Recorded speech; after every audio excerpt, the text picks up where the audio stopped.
Capítulo 156.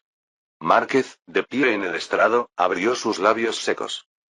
Queridos vecinos de la ciudad de Cartagena, hoy estoy aquí para aclarar que los terribles rumores que circulan son ciertos. Sí, es cierto. Los grandes terratenientes, incluido Joaquín Posada Gutiérrez, están conspirando para crear su propio reino sin siquiera consultar nuestra voluntad.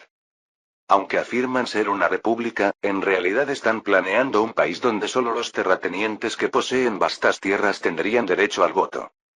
Incluso ya se ha decidido quién será el primer presidente, y es el mismo Joaquín Posada Gutiérrez, el hombre que intentó secuestrarme. ¿Podían imaginarlo? Era una revelación impactante. Aquello que los ciudadanos de Cartagena temían en secreto se estaba convirtiendo en realidad. Si lo que Márquez decía era cierto, el país que nacería no sería diferente de la Nueva Granada, o peor aún, sería un país más lamentable. ¿Estás seguro? ¿Tienes pruebas?, preguntó alguien. A pesar de que Márquez era un joven vecino que había vivido toda su vida en la ciudad, no era fácil creer todo lo que decía solo por su aspecto desaliñado, como si hubiera sido secuestrado. Entiendo que sea difícil de creer. Al principio, yo también lo dudé. Pero después de que intentaran secuestrarme, me subieran a un carro y escuchara sus conversaciones, no tuve más remedio que creerlo. Márquez continuó hablando, anticipándose a la pregunta que todos se hacían. Estoy seguro de que muchos de ustedes se preguntan cómo logré escapar. En realidad, pertenezco a la Unión de Ciudadanos Libres, un grupo que trabaja para revelar y detener esta conspiración de los terratenientes. Gracias a mis conexiones con este grupo, me enteré rápidamente de tus planes. Cuando algunos compañeros me vieron ser golpeado y arrastrado, informaron de inmediato a nuestros camaradas, quienes organizaron una emboscada que me salvó la vida. Esto solo fue posible gracias a la preparación que hemos estado haciendo desde el final de la guerra con México. ¿Una organización así existía?, murmuró alguien. El temor hacia Gutiérrez no solo provenía de la gente que podía movilizar, sino también de las armas que poseía. Como gobernador del estado de Cartagena, tenía una gran influencia en esta ciudad portuaria y controlaba estrictamente las armas, monopolizándolas. Sin embargo, según las palabras de Márquez, parecía que la Unión de Ciudadanos Libres había encontrado una manera de obtener armas. En realidad, la Unión de Ciudadanos Libres tenía solo 50 miembros. No tenían más opción que mantener la organización pequeña y secreta mientras crecía. Las armas las había proporcionado un compañero involucrado en el comercio, pero Márquez no reveló muchos detalles sobre la organización a los ciudadanos. Márquez continuó su discurso. Queridos ciudadanos, estos terratenientes quieren crear una nación similar a un sistema feudal, donde solo ellos tengan derechos. Nuestra voluntad como ciudadanos libres no ha sido considerada en absoluto. Si esta conspiración se materializa, los terratenientes monopolizarán todos los derechos y se convertirán en verdaderos aristócratas. ¿Qué será entonces de nosotros, los ciudadanos libres? Malditos bastardos. ¿Qué clase de época creen que es para jugar a ser aristócratas? El discurso de Márquez era incendiario, pero ya había suficiente ira acumulada en los corazones de los ciudadanos de Cartagena, lo que lo hacía perfecto para avivar sus emociones. Por eso, les insto a que tengan valor y se enfrenten a esta conspiración. Luchemos por nuestra libertad y nuestro futuro. Luchemos. Cuando los miembros de la Unión de Ciudadanos Libres gritaron luchemos. Algunos se unieron a la aclamación, mientras que otros miraban con cautela. Aún así, ese día, el número de miembros de la Unión de Ciudadanos Libres se multiplicó. ¡Guau! ¿Es esta la escuela pública? Sí, hijo. ¿Qué te parece? ¿No es increíble? Sí. Carlos quedó impresionado al ver la maqueta. Valió la pena hacer la maqueta. Aunque no la hice yo mismo. Le acaricié la cabeza a Carlos y lo llevé a visitar el sitio de construcción. Aquí debes tener cuidado.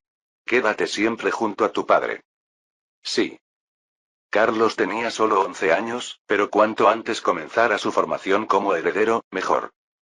Cuando recibiera el traspaso de mi padre y fuera coronado emperador, Carlos se convertiría naturalmente en el príncipe heredero, y para entonces, sería difícil tener tiempo como este. Padre, ¿para qué es ese espacio vacío? Ese es el campo de deportes. Está hecho para que aprendan varias actividades físicas durante la clase de educación física, y para que jueguen al fútbol durante el recreo. Guau, jugar al fútbol con amigos, qué envidia. Como en muchos casos a lo largo de la historia, aunque se acordó no educar a los niños de manera demasiado estricta para evitar desviaciones, Carlos, siendo miembro de la familia imperial, recibió lecciones privadas de varios intelectuales de México. El fútbol, que yo había comenzado en la academia militar, se asentó sin problemas en la sociedad mexicana gracias a su característica diversión y al hecho de que yo, el príncipe heredero, lo había introducido. Aunque Carlos tenía amigos para jugar, naturalmente no estaba en condiciones de practicar fútbol y solo lo había observado. Como aún estaba en una edad en la que quería jugar, parece que le envidiaba el espacio donde sus amigos podían disfrutar del fútbol. ¿Te gustaría ir a la escuela? Ante mi pregunta, Carlos reflexionó un poco antes de responder. Sé que no puedo hacer lo que quiera, pero creo que me gustaría ir, si es posible. En la época moderna, es común que los hijos de las familias reales europeas asistan a escuelas comunes, pero en este momento no había tales casos. Todos recibían educación con tutores privados, como nosotros. Aún así, si solo nos preocupamos por su seguridad, no veo por qué no. Nos habíamos esforzado en educarlo de manera que no desarrollara una innecesaria sensación de autoridad, por lo que no sería malo que asistiera a la escuela, interactuara con diversas personas y ampliara su perspectiva. La escuela pública de Ciudad de México probablemente se completará en un par de años, así que si ingresa el año siguiente, podrás asistir durante 2 años. ¿De verdad? Carlos me miró con una expresión sorprendida. Claro, realmente. Llevé al emocionado Carlos a recorrer el sitio de construcción y le expliqué detalladamente las distintas partes de la futura escuela pública. Al parecer, por su linaje, Carlos también disfrutó bastante la conversación sobre arquitectura. Si construimos muchas escuelas como esta, creo que nuestro imperio se desarrollará más. Asentí y le respondí. Proteger el país es lo más importante, pero también es esencial desarrollarlo y mejorar la vida de sus ciudadanos. Sí. Después de pasar un agradable rato con mi hijo mayor, regresamos al Palacio Imperial para pasar tiempo en familia. ¿Otra vez malaria? Los muertos no dejan de aumentar. Aunque se han aplicado las medidas que Su Majestad sugirió, el número ha disminuido considerablemente, pero... Ante mi tono ligeramente molesto al leer el informe, Diego se quedó en silencio. No, no es culpa tuya ni de Ortega Construcción. Pero debemos tomar medidas. Desde el final de la guerra, hemos estado construyendo ferrocarriles en los nuevos territorios. En el norte no ha habido problemas. Más del 95% del territorio pertenece al gobierno y la construcción avanza sin complicaciones. El problema surgió en el sur, en la construcción de la extensión del ferrocarril hasta el extremo sur de Panamá. Aunque logramos convencer a los hacendados para que vendieran las tierras por donde pasará el ferrocarril, la malaria, si seguimos así, la malaria cobrará más vidas que las muertes ocurridas durante la construcción del ferrocarril. Ortega Construcción y la Compañía Real de Ferrocarriles de México habían prestado mucha atención a la seguridad de los trabajadores, pero contra la malaria no había defensa. Incluso en la era moderna, la malaria sigue siendo una de las principales causas de muerte por enfermedades infecciosas, una enfermedad aterradora por su alto grado de contagio y letalidad. Esta enfermedad es particularmente singular porque tanto su capacidad de contagio como su mortalidad son elevadas, lo cual contradice la sabiduría convencional que sugiere que las enfermedades con alta mortalidad tienden a propagarse menos porque el huésped muere rápidamente. Pero en este caso, como el mosquito es el verdadero vector y los humanos son solo huéspedes intermedios, la muerte rápida del humano no reduce la capacidad de contagio. Aunque advertimos sobre esto, controlar a los mosquitos es extremadamente difícil. Ordena que se rellenen todos los huecos donde los mosquitos puedan reproducirse, incluso si eso retrasa la construcción. Sí, Su Majestad. En realidad, ya había dado esa orden antes. Pero hasta que se desarrollara una cura, no había mucho más que pudiéramos hacer. ¿Cómo avanza la investigación de Gaitán? Hemos logrado extraer quinina de la corteza del árbol de quina, cinchona, pero, como en el informe anterior, el problema es la escasez de estos árboles. La corteza del árbol de quina se conocía desde el siglo XVII, cuando los misioneros europeos la introdujeron como tratamiento para la malaria. Este remedio se hizo tan famoso que incluso trató a Kangxi, emperador de China, durante una expedición, y su popularidad llevó a una sobreexplotación de los árboles en Sudamérica. Así que, en 1820, se desarrolló un método para extraer quinina, una sustancia química con propiedades medicinales contra la malaria, a partir de la corteza del árbol de quina. Sin embargo, esto seguía dependiendo del suministro de dicho árbol. Al final, lo que necesitamos es producir cloroquina de manera sintética, pensé. En la historia original, esto no se logró hasta después del año 1900. Está claro, aún no es posible construir el canal de Panamá. El hecho de que yo, alguien ajeno a la química o a los medicamentos, conociera la cloroquina, se debía a que todo esto estaba relacionado con la historia del canal de Panamá. Francia intentó construir el canal en 1880, pero fracasaron después de que más de 20.000 personas murieran. No fue hasta que Estados Unidos desplegó una enorme cantidad de soldados que se completó en 1914, y aún así murieron unas 6.000 personas. En total, 26.000 personas murieron en la construcción del canal de Panamá. Es una locura. No fue una guerra, pero aún así 26.000 personas murieron en un proyecto de construcción. ¿Cómo es posible? Incluso si hubiera ocurrido un desastre natural, no podría considerarse menos que una gran catástrofe. Aunque los beneficios que el canal de Panamá traería a nuestro imperio serían inmensos, no puedo dejar de pensar en el número de 26.000 muertos. No me atrevo a emprender un proyecto así. Por eso, en lugar de construir apresuradamente el canal, estamos implementando trabajos previos para reducir al máximo la población de mosquitos mientras solo construimos el ferrocarril. Aunque ya ha habido algunas bajas, sabíamos desde el principio que los mosquitos eran la causa, por lo que no hemos sufrido las mismas pérdidas que Francia o Estados Unidos. Sin embargo, si comenzamos a excavar para el canal, los mosquitos volverán a proliferar. Sin cloroquina, ni siquiera deberíamos considerar el canal de Panamá, me dije una vez más, y luego le hablé a Diego. Aunque estén ocupados en Irlanda, diles que reúnan a todas las personas interesadas en la química y la patología lo más rápido posible. Ofrece beneficios excepcionales. Sí, lo transmitiré. Esa era una orden para Reginaldo, quien estaba a cargo de la compañía de inmigración en Europa. Aunque actualmente estaba centrado en las labores de socorro en Irlanda y fomentando la inmigración, la red que había establecido en el continente europeo seguía activa, por lo que pronto habría resultados. Incluso escribí algunos nombres conocidos y los envié. Entre ellos estaban los de Louis Pasteur y Rudolf Virchow. Sinceramente, no conozco bien sus logros, pero si son personas lo suficientemente famosas como para que yo conozca sus nombres, podrían ser de gran ayuda, incluso si no se trata de la malaria. Si les proporcionamos el mejor entorno y apoyo del mundo en este momento, podrían superar los logros de la historia original. Paso a paso, pensé. Conozco el camino, así que mientras avancemos de manera constante, lo conseguiremos. Capítulo 157. Parece que fue ayer cuando nos vimos por primera vez, y ya están graduándose. ¿No crees que el tiempo pasa rápido? Sí, Su Majestad. Verdaderamente ha pasado rápido, pero ha sido un tiempo muy significativo, respondió Park Kyushu como representante. Ellos fueron los primeros estudiantes extranjeros que llegaron a México en febrero de 1843.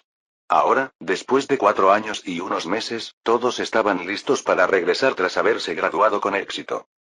Así es. Recibí buenos informes de que todos han trabajado arduamente. Seguir una educación universitaria después de aprender español en solo un año no debió ser fácil. Si bien los filipinos ya hablaban español, los demás no se dieron por vencidos y perseveraron hasta el final. 3 coreanos, 3 japoneses, 5 filipinos y un chino. Un total de 12 personas, a quienes les hice una pregunta. ¿Qué han aprendido en estos últimos 4 años? La razón por la que había insistido en verlos era para hacerles esta pregunta. Park Kyushu respondió primero. Sentí muchas cosas, pero, si tuviera que destacar una, sentí una gran sensación de peligro, Su Majestad. Fue una respuesta breve, pero los otros 11 también asintieron con la cabeza en señal de acuerdo. Yo también. Vi claramente en la universidad de dónde proviene el poder de Occidente, respondió el estudiante chino. ¿Sensación de peligro? Sí, eso es lo más normal. Incluso en su vestimenta podía verse esa sensación de amenaza. Al llegar, todos vestían sus trajes tradicionales, pero ahora llevaban ropa de estilo occidental. El traje, diseñado por Ramón, que parecía una mezcla entre el atuendo aristocrático de esta época y los trajes modernos, se había popularizado rápidamente desde que comencé a usarlo. Era especialmente popular entre los jóvenes, como los estudiantes universitarios. Ustedes lo tienen un poco más fácil. He oído que García está haciendo un buen trabajo, les dije a los estudiantes filipinos. Agradecemos que lo reconozca, Su Majestad. A diferencia de los 3 países del este de Asia, que aún tienen un largo camino por recorrer, la República de Filipinas, que se independizó de España con el apoyo del Imperio Mexicano, está llevando a cabo reformas intensas bajo la dirección del presidente José García. Confío en que todos ustedes harán un buen trabajo cuando regresen a sus países. Si habían sentido esa sensación de peligro, no necesitaba decirles más detalles. Los funcionarios a mi cargo se encargarían de eso. Si sienten esa amenaza, no les quedará otra opción que desear retiras. Y si es así, no podrán rechazar el apoyo de nuestro imperio mexicano. Observé lentamente la expresión de Park Kyushu. Tenía la mirada de alguien con una misión. ¿Por qué habría traído a tantos compañeros, vendiendo incluso las propiedades de su familia? Quizás para mostrarles nuevos conocimientos y un nuevo mundo, pero también para formar una red de poder. Y no era solo Park Kyushu. El número de estudiantes japoneses y filipinos aumentaba rápidamente cada año. Los únicos que aumentaban a menor ritmo eran los estudiantes chinos, que probablemente, como se había mencionado antes, preferían ir a Inglaterra o Europa. Corea, Japón y Filipinas pueden considerarse parte de la esfera de influencia de nuestro imperio mexicano, pero no China. Ellos formarían facciones pro-México, y yo los apoyaría. Pero no con el objetivo de convertir sus países en colonias completamente dependientes de México.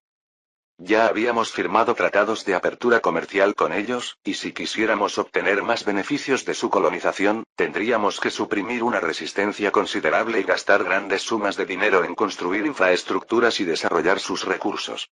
Con el capital y la mano de obra necesarios para eso, sería más beneficioso desarrollar el territorio de nuestro propio imperio mexicano.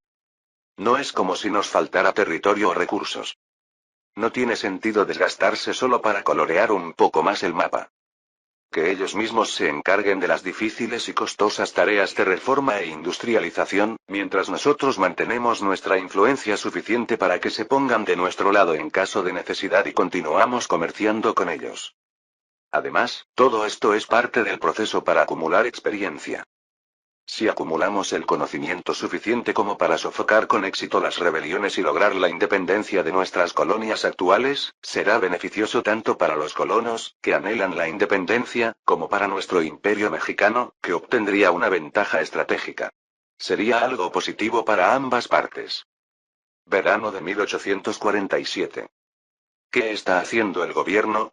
¿Piensan dejar que esos malditos rebeldes sigan libres? Aunque el gobierno de los Estados Unidos, tras considerar varios factores, decidió que no podría atacar a la Confederación Americana del Sur hasta junio de 1848, el pueblo no compartía la misma opinión. Con la llegada del verano, casi todos los estados esclavistas se habían unido a la Confederación Americana, pero en los estados fronterizos, los conflictos y el descontento crecían cada vez más. Nosotros ni siquiera tenemos esclavos, ¿por qué tenemos que vernos envueltos en esto? Exactamente. ¿Tenemos que pagar nosotros por culpa de esos malditos estados esclavistas del este? En Virginia, que ya se había unido a la Confederación Americana, los conflictos estallaban casi a diario. La región oriental de Virginia, como era de esperarse de un estado esclavista, dependía en gran medida de los esclavos, al igual que otros estados del sur, pero la región occidental no.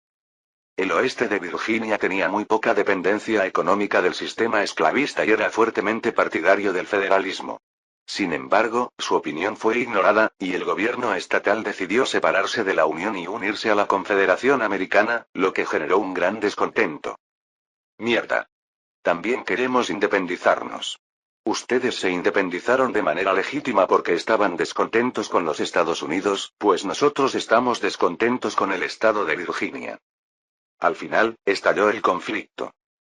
La mitad noroeste de Virginia declaró su independencia, exigiendo reunirse con la Unión. Están locos. Virginia es una nación unida. Esto es una rebelión. Naturalmente, el gobierno de Virginia se enfureció. ¿Y quiénes son ustedes para decidir sobre nosotros? Opresores. La tensión entre ambas facciones dominaba todo el estado de Virginia. Pero no solo en Virginia. Muchos residentes de estados que se habían separado de la Unión y unido a la Confederación Americana estaban en contra de esa decisión impuesta por sus gobiernos estatales. Al mismo tiempo, había estados con situaciones inversas. Kentucky y Missouri eran ejemplos de esto. Ambos eran estados esclavistas, con poblaciones de esclavos de más de 200.000 y 100.000, respectivamente, y una considerable cantidad de plantaciones que dependían de ellos. Sin embargo, la mayoría de sus ciudadanos no lo hacían, y los federalistas, que querían mantener la unión, eran una fuerza poderosa. No había manera de que pudieran forzar la secesión de la Unión y unirse a la Confederación, ya que la mayoría de la población se oponía, y hacerlo sería inútil. De lo contrario, el gobierno estatal sería derrocado de inmediato. Pero quedarse en los Estados Unidos significaba la abolición de la esclavitud. ¡Bang! Malditos bastardos. A ver si pueden llevárselos.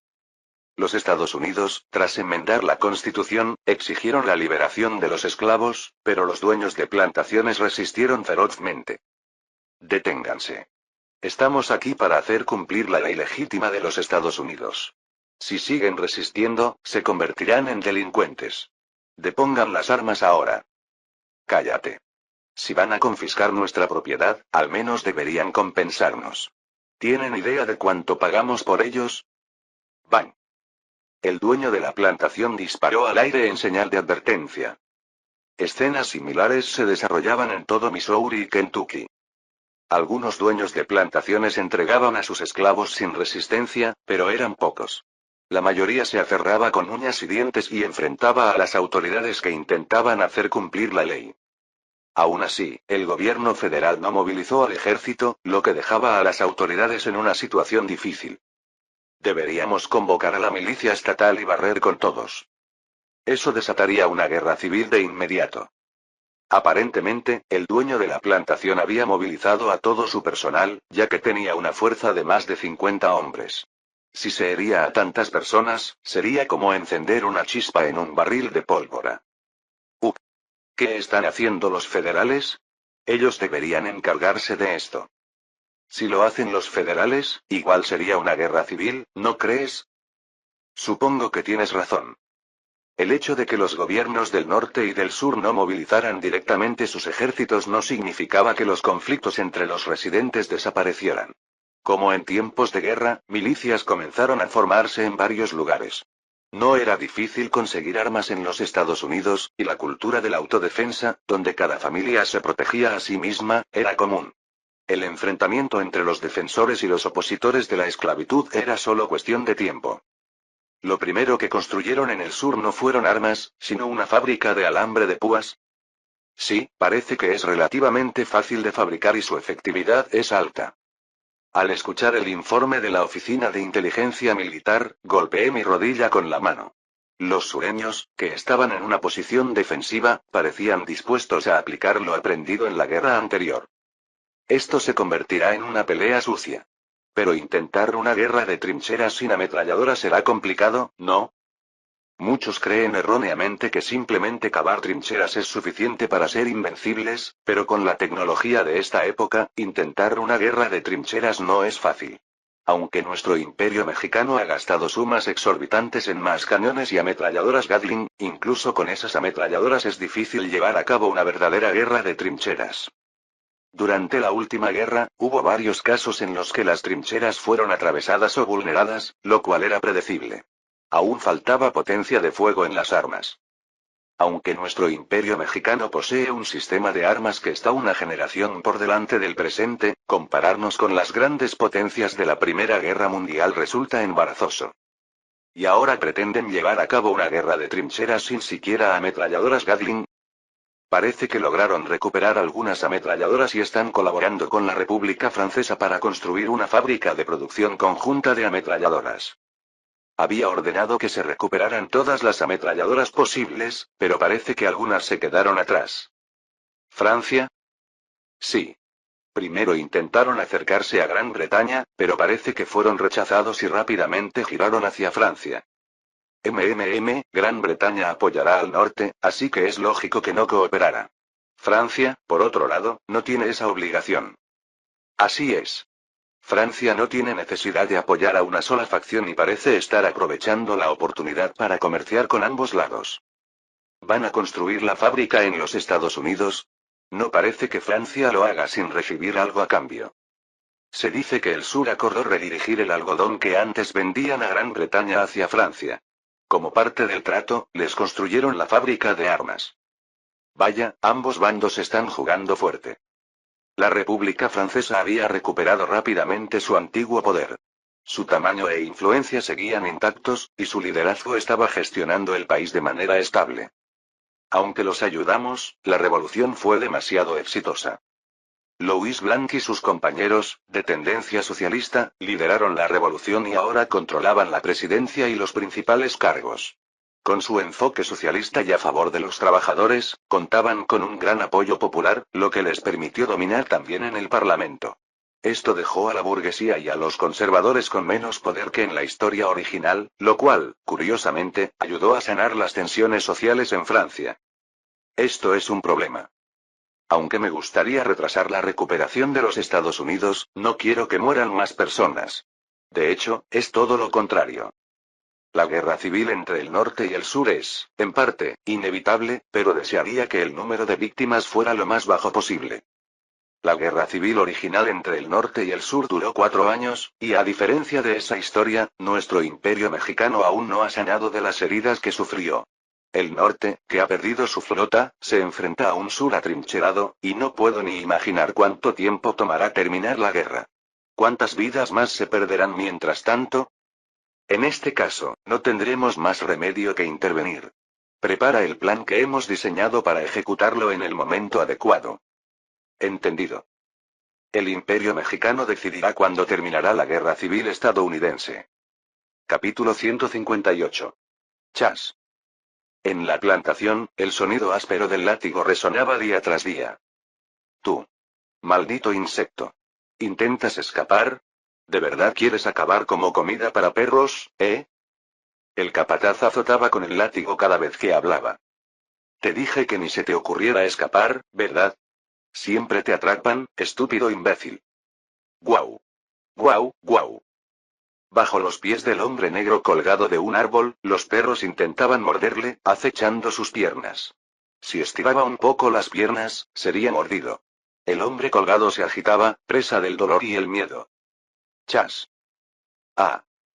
Los ladridos de los perros, el chasquido del látigo y los gemidos de dolor resonaron durante más de medio día, pero todos hicieron como si no lo hubieran oído.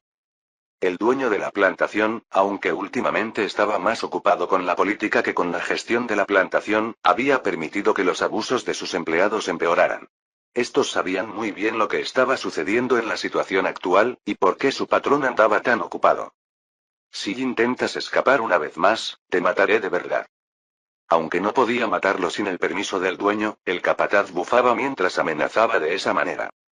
Recientemente, los ya inexistentes derechos de los esclavos negros habían caído aún más en desgracia. Los sureños, en respuesta a la fuerte presión de los estados del norte y de México para liberar a los esclavos, comenzaron a tratarlos con más dureza. Gracias a los 300.000 esclavos que México se había llevado, el precio de los esclavos, que ya era alto, había subido aún más. Llámate a los perros, ordenó el capataz, que parecía más tranquilo después de castigar al esclavo que había intentado escapar durante un buen rato. Y lleva a este tipo para que lo curen. Que esté listo para trabajar de nuevo mañana. Sí, señor. Ordenar que ese hombre, cuyo cuerpo estaba completamente destrozado, volviera a trabajar al día siguiente era cruel, pero serviría como ejemplo para aquellos que pudieran albergar pensamientos erróneos. Para hacer frente a las dificultades económicas que enfrentaba el sur, los sureños habían optado por exprimir aún más a sus esclavos. La vida de los esclavos se había vuelto más miserable que antes de la guerra, y la esperanza de que tal vez pudieran ser liberados solo empujaba sus corazones más profundamente hacia el infierno. A pesar de que la vigilancia sobre los intentos de fuga se había intensificado mucho más que antes de la guerra, el número de intentos de escape seguía aumentando. Estúpidos. No se puede hacer nada, ¿no dicen que tienen el cerebro pequeño? Mientras dos empleados se burlaban de esa manera, un invitado llegó a la plantación. Un hombre elegante, a simple vista un caballero de posición, llegó en un carruaje lujoso y declaró que traía una importante propuesta de negocios. ¿Es usted el famoso señor Leo Clarke, del que tanto se habla por aquí? ¿El mismo que dirigió una fábrica de armas en el norte? Sí, aunque ahora lo he vendido todo y estoy buscando nuevos inversores. Oh, bienvenido. Un patriota como usted, definitivamente debemos escuchar lo que tiene que decir. Leo Clarke, aunque era oriundo del sur, se había hecho famoso últimamente porque, tras la independencia del sur, había vendido sus propiedades en el norte y había regresado para establecer una nueva fábrica de armas en el sur. Hasta principios del siglo XIX, la mayoría de las armas utilizadas por el ejército de los Estados Unidos se fabricaban en arsenales estatales, pero en los últimos 10 años, cada vez más fábricas privadas de armas habían aparecido. El dueño de la plantación, que casualmente estaba allí, lo recibió con los brazos abiertos. El sur necesitaba desesperadamente a patriotas como él. Según los rumores, Clarke no venía a pedir donaciones, sino a proponer inversiones, por lo que no había razón para rechazarlo. Oh, este es mi esclavo. Solo necesitará un lugar en el alojamiento de los esclavos. ¿Es para seguridad? Es más miedoso de lo que parece. Clarke llevaba consigo a 3 guardaespaldas blancos, además de un esclavo negro corpulento. Aunque parecía extraño, no era del todo incomprensible. Después de todo, podría necesitar a alguien para realizar tareas diversas. Por supuesto. Chas. Cuando él chasqueó los dedos, un empleado trajo a un esclavo. La conversación seria comenzaba. El plan de Leo Clarke era ambicioso. Lo que propongo es una fábrica de armas a gran escala. Mucho más grande que la que dirigía anteriormente. Como bien sabe, el sur necesita armas más que nunca. La demanda es abundante. Ciertamente es así. Esta situación continuará al menos durante los próximos 10 años, por lo que para alguien como yo, con la experiencia y los conocimientos necesarios, es un negocio tan sencillo como nadar en aguas tranquilas. Incluso voy a aportar la mitad del capital, por lo que el riesgo para los inversores es prácticamente nulo. Antes de que pudiera asombrarme por su elocuencia, Leo Clarke puso una pistola sobre la mesa con un chasquido. Clic. Este es el tipo de arma que fabricaré. Es considerada una de las más modernas incluso en el norte. Vaya. Clarke era un verdadero experto. Desmontó y volvió a armar el arma rápidamente, explicando detalladamente su tecnología. Su lógica estaba bien preparada, y el hecho de que hubiera operado una fábrica en el norte fascinaba a los propietarios de plantaciones. Mientras el propietario de la plantación quedaba hipnotizado por la retórica de Leo Clarke, algo similar ocurría en los barracones de los esclavos. Al caer la noche y después de un día agotador de trabajo, los esclavos regresaron y comenzaron a meterse con Wilson, un esclavo que acompañaba a uno de los invitados de la plantación. ¿Cuánto le has lamido las botas a tu amo? Mira a este miserable. Lleva una cuerda en la cintura con orgullo. ¿Qué, quieres presumir de haber vendido a tu propia gente? El físico robusto de Wilson, su rostro saludable, la cuerda colgando de su cinturón, y el hecho de que su amo lo llevara consigo incluso cuando salía, hacían que todos sospecharan de él. Aunque los propietarios ricos generalmente confiaban la supervisión de los esclavos a capataces blancos, siempre había algunos esclavos negros que hacían el trabajo sucio, vigilando y delatando a sus compañeros. Eran despreciables traidores que existían en todas partes. Como ese bastardo de Jackson. En esta plantación, ese era Jackson. Por lo que dices, ese tal Jackson debe estar en la casa grande. Sí, como tú, un maldito chivato. No podían hacerle nada físicamente al esclavo del invitado, ya que eso les costaría un latigazo. Pero reunirse para insultarlo y asustarlo era algo que podían hacer con libertad. En medio de la atmósfera tensa mientras todos lo miraban con odio, Wilson respondió con calma. ¿Sabían lo que hicieron los sureños durante la guerra con México? ¿Y eso qué importa, imbécil? ¿Crees que es relevante ahora? Cuando el hombre que lideraba el grupo respondió, Wilson de repente levantó la voz. Sí que importa. Claro que importa. Usaron a 30.000 negros como carne de cañón en el campo de batalla. Nos dieron lanzas de madera y nos hicieron correr hacia las tropas del Imperio Mexicano. ¿Te parece que eso no es importante? La voz grave y fuerte de Wilson, un hombre musculoso y corpulento, sorprendió a todos. Los demás esclavos no dijeron una palabra. Estaban impactados, pero también temían que los capataces blancos vinieran a ver qué estaba pasando. Ya era de noche y la mayoría de los empleados se habían ido, dejando solo a unos pocos vigilando las entradas y el almacén, pero los gritos de Wilson podían haber sido escuchados. Pero Wilson no se preocupaba en absoluto y habló con determinación. Los mismos que hicieron eso están ahora en la cúpula de la Confederación del Sur. ¿Puedes garantizar que no volverá a suceder? Aunque los esclavos vivían atrapados en la plantación, aún había formas de recibir información. Los dueños y empleados eran cuidadosos de no hablar de asuntos externos, pero siempre llevaban a los esclavos cuando iban a vender cultivos o a comprar suministros en la ciudad. En las ciudades, era difícil controlar la información, y los negros compartían rumores en secreto. Sabían que la cuestión de la esclavitud había causado la secesión del sur, y que la guerra era inminente. Por eso tenemos que resistir. En lugar de morir en vano intentando escapar, debemos ser más astutos, más organizados. Eso no es posible. Gritó alguien con voz temblorosa. Claro que lo es. Porque el sur va a poner todo en esta guerra contra el norte. Estos malditos piensan que perder a los esclavos es como perder la vida misma. Se movilizarán muchos soldados, y eso significa que habrá menos empleados en las plantaciones. Las palabras de Wilson eran lógicas, pero lo que más impactaba era la esperanza que transmitían. Pronto, todos quedaron cautivados por lo que decía. Wilson pasó toda la noche explicando a los esclavos cómo debían actuar, mientras su compañero sacaba una gran inversión del ingenuo propietario de la plantación. En el otoño de 1847, comenzaron a sucederse varios asesinatos en el estado de Missouri. Maldita sea. Este es el quinto este mes. Malditos defensores de la esclavitud. ¿Qué? ¿Qué dijiste, pedazo de basura? Estás bien jodido ahora. El conflicto entre los defensores de la esclavitud y los abolicionistas se intensificó hasta el punto de que comenzaron a ocurrir enfrentamientos violentos. La ciudad se ha convertido en un caos total, murmuró un hombre al ver a dos tipos peleando en la calle desde temprano en la mañana. Querido, ¿no deberíamos considerar emigrar? ¿A México? Por mucho que lo piense, eso es un poco. No había pasado mucho tiempo desde que terminó la guerra. Aunque su familia no había sufrido daños directos, aún quedaban algunos resentimientos. Te digo que dejes el orgullo a un lado. No tenemos esclavos, pero parece que vamos a terminar luchando en el sur. Tú mismo lo dijiste. ¿Quieres que te recluten? El esposo no pudo responder, así que la esposa habló primero. Yo no quiero eso. Me aterra pensar que algo podría pasarte. Y aún más si pienso en que podrías ser reclutado por el sur, no por el norte. La situación actual hacía que los llamados estados frontera pudieran unirse al sur en cualquier momento. El hombre lo había dicho a su esposa antes, por lo que no podía negarlo ahora.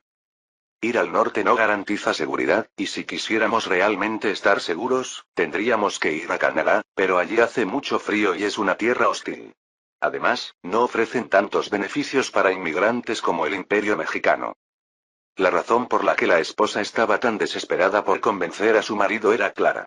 La situación en Missouri, especialmente en Kansas City, se había vuelto extremadamente tensa. Esto se debía a que, con la cesión del territorio de Kansas al Imperio Mexicano, una gran cantidad de personas había emigrado a Kansas City, justo al otro lado del río. Estas personas estaban llenas de rabia. Malditos mexicanos. ¿Se llevan a mis esclavos? Y ustedes, que están con México, son unos malditos también. Si iban a huir, debieron haberlo hecho justo después de perder la guerra. Pero la mayoría de los propietarios de esclavos también eran dueños de plantaciones, y con todos intentando irse, no había manera de venderlas. Mientras perdían el tiempo, el Imperio Mexicano movilizó su ejército y policía para liberar a los esclavos negros en todos los nuevos territorios, y además, anunciaron que recuperarían todas las tierras por encima de las 160 acres, lo que enfureció aún más a los propietarios. Los que llegaron enfurecidos ahora, aunque ya no tenían esclavos, continuaban siendo defensores acérrimos de la esclavitud, y el objeto de su ira estaba claro: los abolicionistas. En los bares de Kansas City, cualquier comentario contra la esclavitud o la Confederación provocaba peleas. Ante esta situación, los abolicionistas también decidieron no quedarse de brazos cruzados. La guerra fue causada por su codicia desde el principio. Los dueños de plantaciones esclavistas no tienen vergüenza, son unos miserables. Los ataques de los abolicionistas, basados en una superioridad moral, solo sirvieron para aumentar la ira y el odio de los defensores de la esclavitud, quienes ya estaban bastante enfadados. En medio de una ciudad en pleno caos debido al rápido aumento de la población, el odio se transformó fácilmente en violencia, y la violencia llegó al asesinato. No se podía decir quién había empezado, pero los enfrentamientos estallaron simultáneamente en todo Missouri. Deténganse. Paren la violencia y dialoguemos. A medida que la situación se deterioraba, algunos pidieron diálogo, pero las emociones de ambos lados ya no podían ser controladas. El ciclo de odio y violencia se aceleró. Incluso empezaron a aparecer noticias de que los propios políticos, encargados de poner fin a la situación, se habían dejado llevar por sus emociones y se habían involucrado en actos de violencia. El 11 de septiembre de 1847, 560 abolicionistas atacaron una gran plantación de algodón en el estado de Missouri. ¡Bang, bang, bang! Aunque la plantación desplegó a decenas de empleados para resistir, no pudieron hacer frente a una fuerza 10 veces superior. La batalla en sí no duró ni 2 horas, pero sus consecuencias fueron significativas. Durante la pelea, alguien rompió una lámpara de queroseno. Nadie sabía si fue intencional o no. Fuosh. Mi plantación.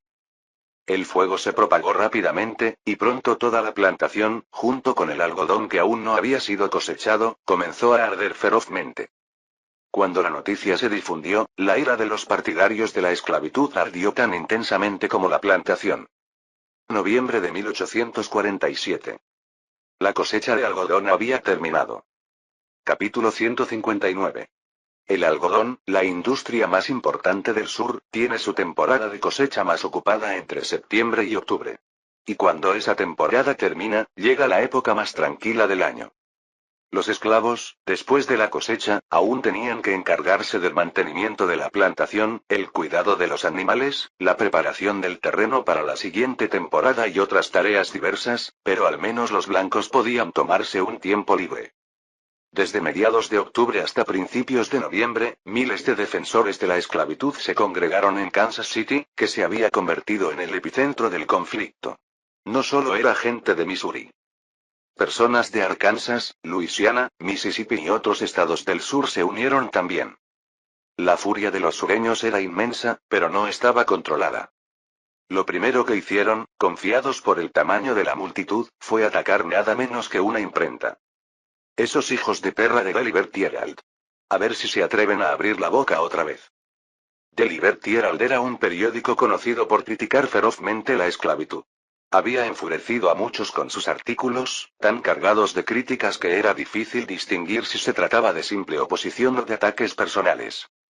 A pesar del ambiente tenso en la ciudad, los periodistas siguieron trabajando hasta que los defensores de la esclavitud entraron realmente al edificio, momento en el que finalmente se detuvieron, atónitos. Glup. Espera, cálmense un momento. Cállate. Di lo que escribiste aquí. ¿No lo escribiste tú? El hombre armado señaló una pila de periódicos en una esquina de la oficina. Como de costumbre, el artículo del día criticaba la esclavitud y a sus defensores.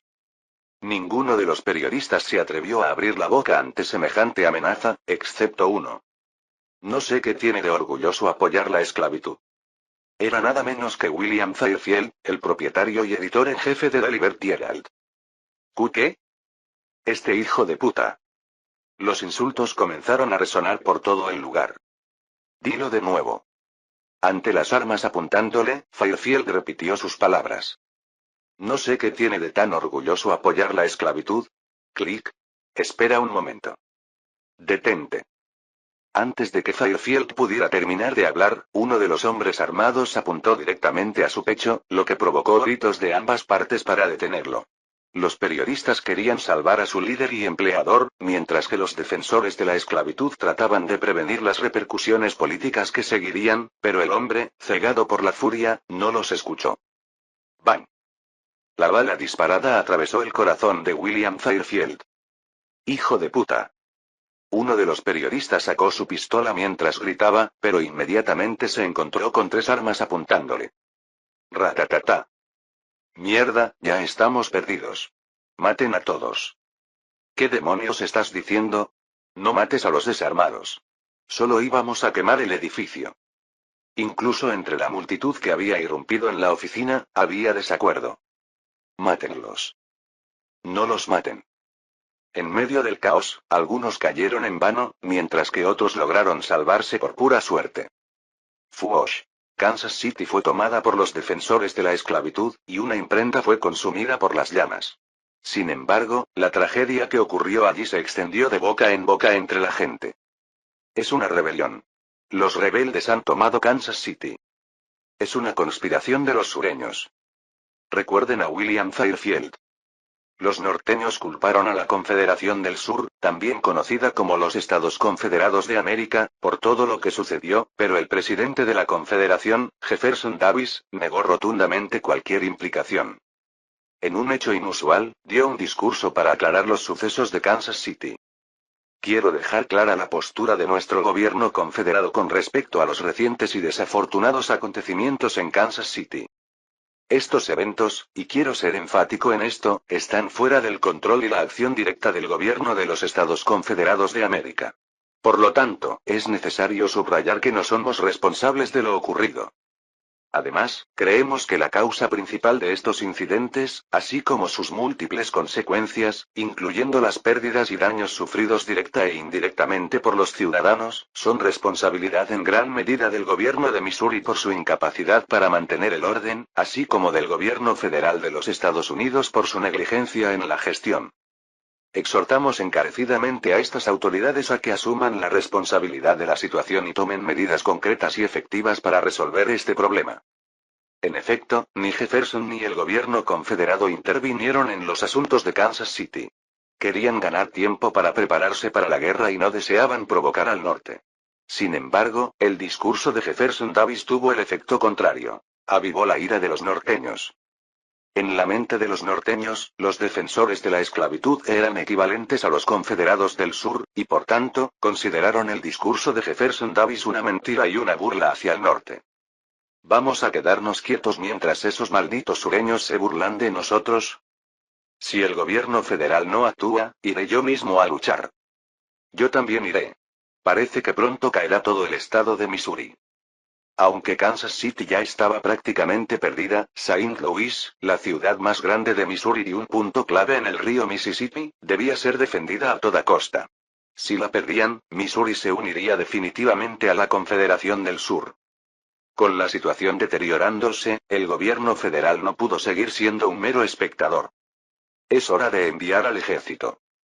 El presidente de los Estados Unidos, George M. Dallas, tomó su decisión. Envíen al ejército, retomen Kansas City y protejan Missouri. Eso podría desencadenar una guerra inmediata. Muchos congresistas creían que no estaban preparados. ¿Acaso no estamos ya en guerra? Por mucho que nos preparemos en esta situación, no haremos gran diferencia. Si dejamos de lado el asunto de Missouri, quizás podamos aguantar unos meses más, pero si los estados fronterizos se unen al sur, esos pocos meses extra de preparación serán inútiles. No había pasado ni un año desde el final de la última guerra de gran escala. Las cicatrices dejadas por México aún eran profundas, y Estados Unidos no había recuperado ni la mitad de los daños sufridos. La capital, Washington después de Cristo, seguía en ruinas. Las deudas con Gran Bretaña y México habían creado un enorme agujero en el presupuesto. No tenemos presupuesto ahora mismo. Reunir un ejército requería dinero. Informa que pospondremos el pago de las indemnizaciones de guerra del cuarto trimestre. Señor presidente. Si hacemos eso, el plan financiero que con tanto esfuerzo hemos organizado. Basta. Ya está decidido. No necesitaba la aprobación del Congreso. El presidente de los Estados Unidos tenía el poder de actuar rápidamente en situaciones de emergencia relacionadas con la seguridad nacional. El presidente Dallas ordenó al ejército federal que tomara el control de Missouri y lo protegiera de los defensores de la esclavitud. Los norteños han enviado al ejército. Los planes se han torcido por completo. Pero ellos también están en la misma situación. El presidente de los Estados Confederados de América, Jefferson Davis, también tomó su decisión. Quizás no lo planeamos, pero no podemos permitir que nuestros patriotas sureños sean sacrificados sin más. A diferencia del ejército de los Estados Unidos, que desmovilizó a la mayoría de sus tropas poco después de la guerra debido a las limitaciones de personal y presupuesto, el ejército del sur mantuvo a más de la mitad de sus fuerzas en activo, continuando con el entrenamiento. Es hora de aplastar a esos cobardes del norte. A finales de noviembre de 1847, Estados Unidos entró oficialmente en una guerra civil. Para Estados Unidos era un gran acontecimiento, pero para nosotros, los ciudadanos del Imperio Mexicano, no tuvo mucho impacto. Era una situación que ya se veía venir, y al final, era un problema ajeno. Sin embargo, para mí, como responsable de la toma de decisiones, la situación era diferente. Este número representa a los inmigrantes de Estados Unidos. ¿No habíamos dicho que había disminuido? Ah, eso fue justo después del final de la guerra. Esta vez, se han apresurado a emigrar para no verse atrapados en la guerra, ¿verdad? Sí, en resumen, eso es lo que ha sucedido. Bueno, es comprensible. No ha pasado ni un año desde que terminó la guerra con nosotros, y ahora se enfrentan a una guerra civil. Deben estar hartos. Estados Unidos, conocido como el país de los inmigrantes, está formado por personas que dejaron su tierra en busca de una vida mejor, o por sus descendientes. Aunque muchos han desarrollado una fuerte identidad como estadounidenses y son patriotas, también hay muchos que no lo son. Para estos últimos, la opción de volver a emigrar es bastante atractiva. Gracias a nuestra extensa campaña de promoción, el hecho de que hay beneficios por emigrar a nuestro México es bien conocido desde hace tiempo. Además, estamos cerca, somos políticamente estables, y como ya han visto en la guerra, nuestro poder militar es fuerte, la economía está en rápido desarrollo y el clima es cálido. A mi juicio, es una buena opción. Ahora mismo, Canadá no es más que una colonia rural de Inglaterra, así que no creo que mucha gente opte por ir allí. Es probable que el número de inmigrantes siga aumentando hasta que termine la guerra civil. Cuanto más dure la guerra, más sufrirá la gente en Estados Unidos. Así es. Es cierto que algunos se verán atrapados en la guerra de manera inocente, pero, tanto en la historia original como aquí, fue Estados Unidos el que atacó a México, que no había hecho nada, y ahora tienen que asumir las consecuencias. Sin embargo, dado que la esclavitud debe ser abolida, no tengo intención de dejar que el sur sobreviva. De hecho, planeo golpear con más fuerza para evitar que surja alguna causa perdida o algo por el estilo. El próximo año, 1848, se espera que sea un año de gran inmigración. Además de Estados Unidos e Irlanda, ya se observan indicios de que también ocurrirán acontecimientos en Europa, tal como sucedió en la historia original. Lo que se conoce como la Revolución de 1848. Esta revolución liberal, que surgirá en varios países europeos, será brutalmente reprimida. Sin embargo, esa misma represión aumentará el deseo de emigrar, y vendrán a México en lugar de a los Estados Unidos, que estarán en medio de una guerra civil. Será un año grandioso en muchos sentidos. 1848. Además de la inmigración, también será el año de mi coronación. Y nada menos que el 1 de enero. Los ciudadanos de México están más pendientes de mi coronación que de la guerra civil en Estados Unidos. A medida que se acerca diciembre, los periódicos de todo el país están llenos de artículos sobre la coronación. En consecuencia, tanto los empleados del Palacio Imperial como los diversos funcionarios del gobierno están ocupados. TCH. No importa que sea una coronación, ¿realmente necesitamos un año entero para preparar un evento de un día? Parece un poco derrochador, si me preguntas. Ahora no solo asistirán personalidades nacionales, sino también invitados de todo el mundo, así que debemos estar bien preparados. Dijo Diego. Tienes razón. Este ya no es el inestable imperio mexicano de cuando mi padre celebró su coronación. En aquel entonces, la ceremonia se celebró sin la presencia de ningún diplomático, solo con mi padre, los legisladores y algunos clérigos. Ahora, el imperio mexicano es una potencia que está a la par con Inglaterra y Rusia, por lo que muchos dignatarios de varios países asistirán. Incluso embajadores de China, Corea y Japón están previstos. Por eso, tanto mi padre como mi madre están decididos a mostrar el verdadero poder del imperio mexicano, y se están preparando con entusiasmo. Pero mi mente ya está concentrada, no en la coronación, sino en las grandes reformas que tendrán lugar después. Capítulo 160. Este lugar es hermoso, no importa cuántas veces lo vea. Observé la catedral donde se llevaría a cabo la coronación. Había venido tanto para asegurarme de que los preparativos para la ceremonia avanzaran bien como para conversar con mi padre. Es hermosa, sí. Aunque ya la he visto tantas veces que ha perdido un poco su encanto. Tú, que te saltas tantos días de misa, probablemente no tendrás ese problema. Ja, ja, ja. En la sociedad mexicana, dada la importancia de la Iglesia Católica, asistir a misa los fines de semana se considera prácticamente obligatorio, pero yo solía faltar a menudo debido a mis numerosas ocupaciones.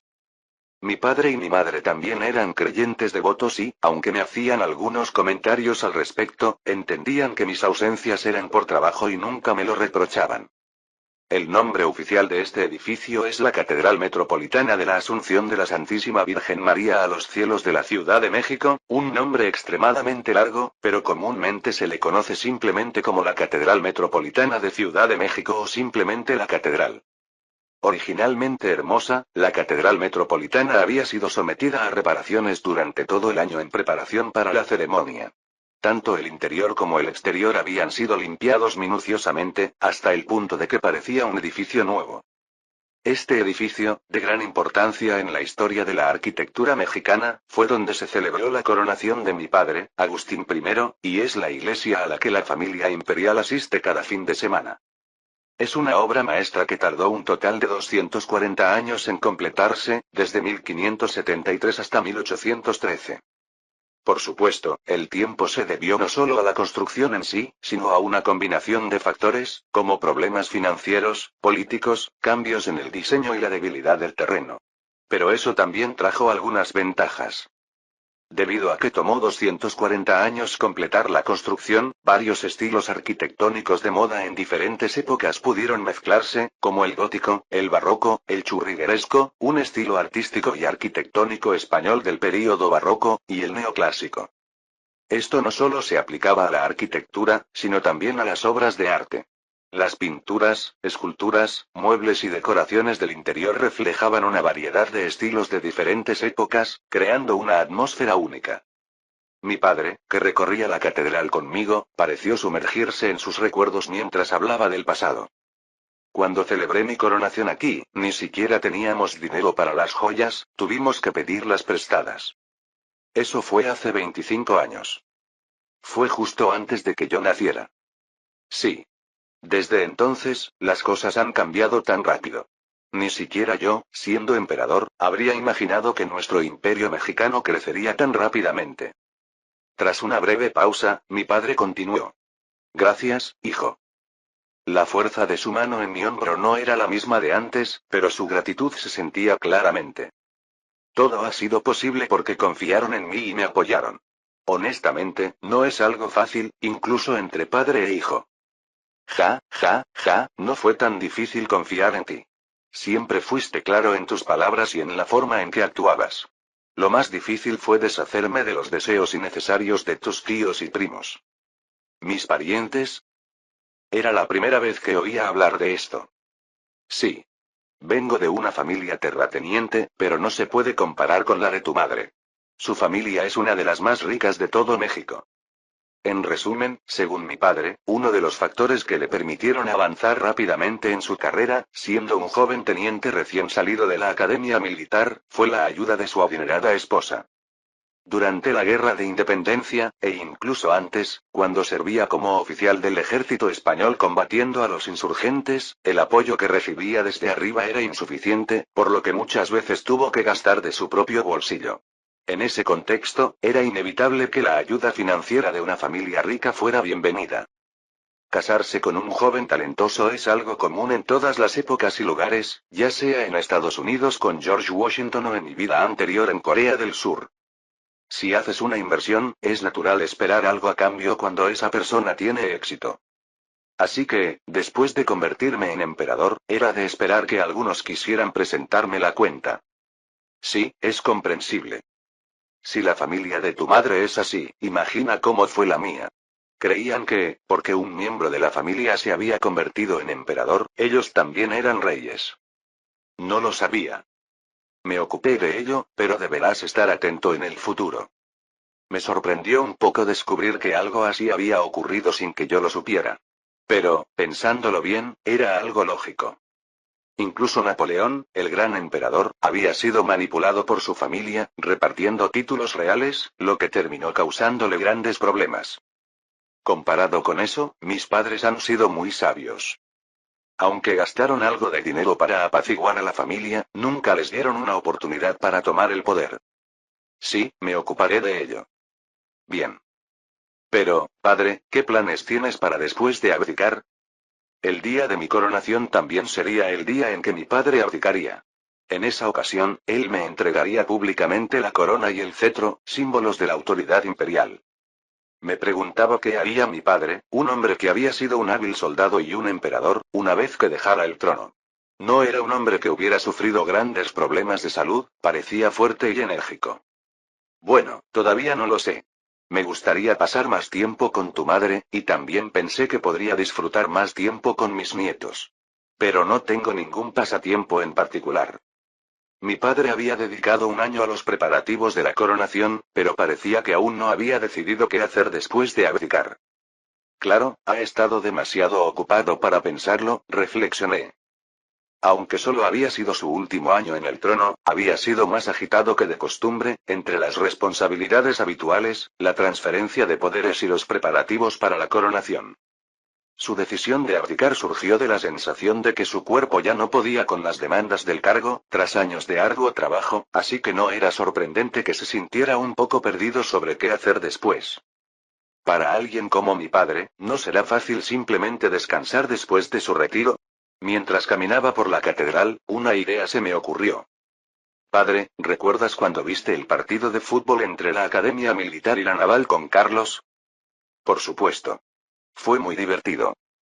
El enfrentamiento entre la Academia del Ejército y la Academia Naval por el orgullo de sus respectivas instituciones había sido un partido feroz. Aunque Carlos estaba emocionado, sorprendentemente, mi padre también había disfrutado el juego, viéndolo con gran interés.